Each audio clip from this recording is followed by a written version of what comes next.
Wow. This is incredible.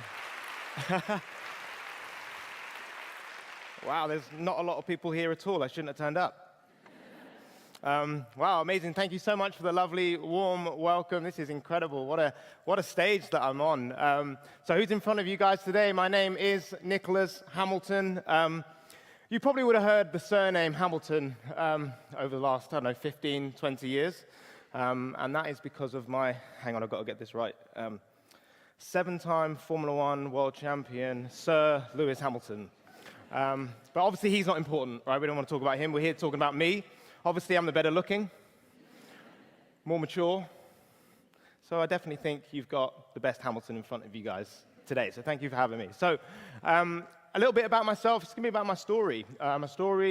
Nick, born 2 months premature, diagnosed with spastic diaplegia, which is a form of cerebral palsy. Now, cerebral palsy is like an umbrella of loads of different types of conditions. You've got hemiplegia, which goes down one side, diaplegia, which is 2 limbs, and they can get as serious as not being able to feed yourself, not being able to walk, being constantly reliant on a wheelchair or on a helper. So I class myself now, at least, as one of the lucky ones. But it wasn't always like that. When I was born, I was whisked away into an incubator. I wasn't breathing, and I was there for 6 weeks. And my mum said how awful that was because she was never able to hold me. She wasn't able to hold me straight away. I wasn't breathing, wasn't crying, doing nothing. And I was pretty much on this baby life support. And I was like, I'm sure it's totally fine, Mum. I'm sure you were fine. I thought it was a decent time. She said, no, honestly, it was awful. She then showed me a picture. It really hit home because it made me realize, I was born at 31 weeks, and I was on this baby life support machine. They didn't know if I was going to make it. But fortunately for them, I did. I did make it, and I went home, but I wasn't really progressing like a normal able-bodied child. I wasn't able to crawl, wasn't able to take my first steps. And every time I tried to crawl, I wasn't able to alternate my legs. I was just dragging my legs behind me. So my parents could see there was something different, something really odd about their child. So they decided to take me back to the hospital 18 months or so later. And that's when I was diagnosed with CP, spastic diaplegia, cerebral palsy, and I got told that I'd never be able to walk. I was born cross-eyed as well, so I had a squint, and the right side, my right eye, was lazy. They said that would severely deteriorate as I got older. So it wasn't looking very fruitful for me as a child, believe it or not. Where am I now? Well, now a 30-year-old man. Believe it or not, can't believe I'm 30, getting older.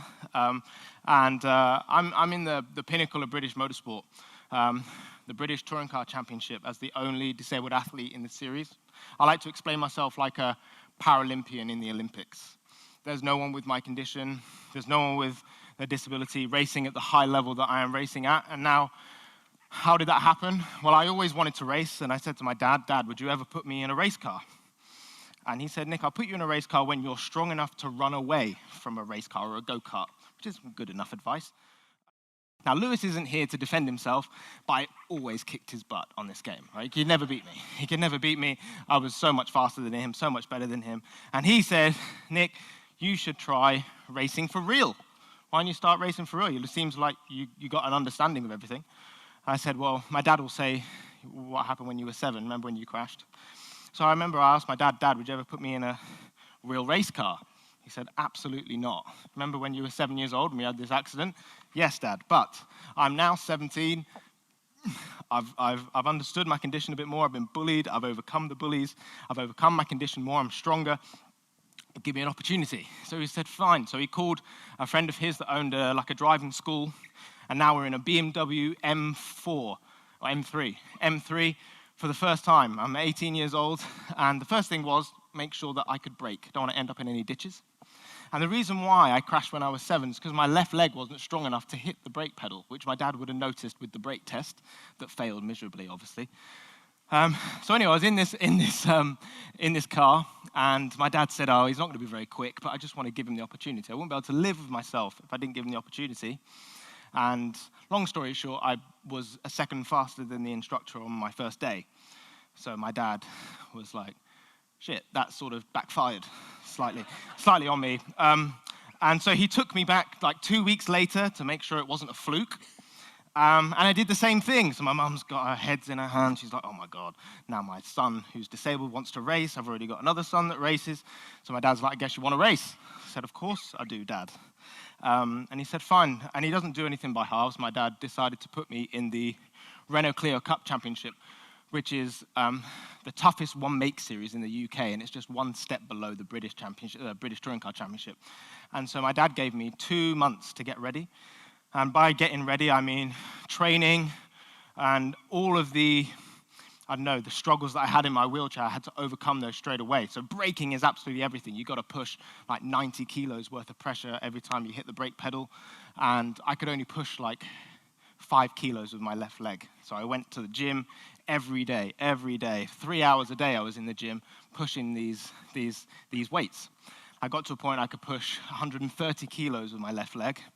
But whilst doing that, I was sort of like, my pelvis was coming out of line and I was popping ribs and I just felt rubbish. But I had this opportunity to change my life, change my body, to do what I always wanted to do, which was motorsport. And then my dad said, Nick, by the way, no pressure, but for your first season, the BBC are going to film a fly-on-the-wall documentary. So no pressure.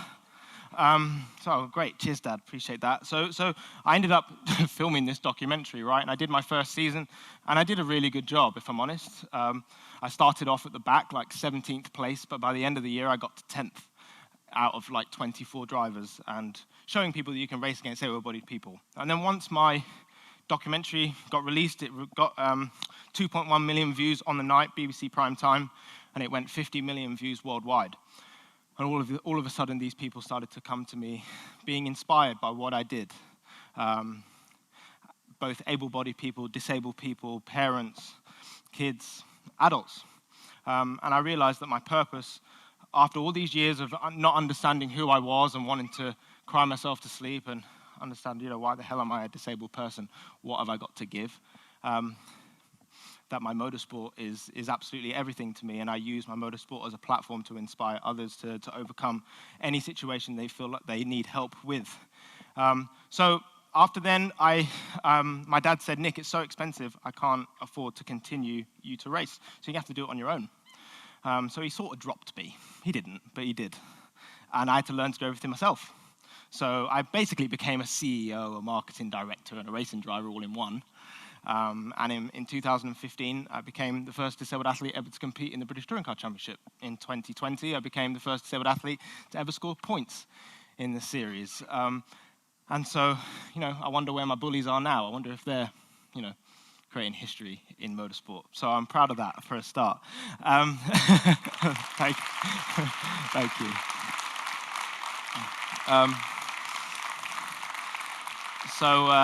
Thank you. So obviously, as well as my motorsport and my racing, I've got the opportunity now to travel the world, speaking for amazing companies like yourselves, doing these sessions, which I hope you have found influential and helpful for you.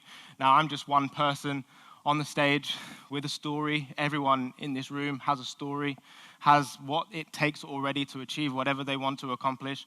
And my purpose now is to try and use my platform to inspire other people to come to the forefront, be honest, be open, talk about yourself. Never judge the person next to you, because you never know what they can achieve. And don't burn any bridges, because you never know when you're going to need them. And people always need to come together to support each other.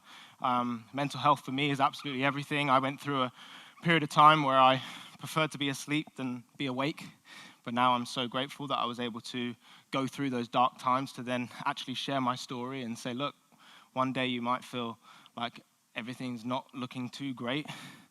But as you get older, as time goes on, you'll just go through those dark times, and those dark times make you who you are today. They build your character. You've got to go through the failures to go through the success and understand the success and how you got there.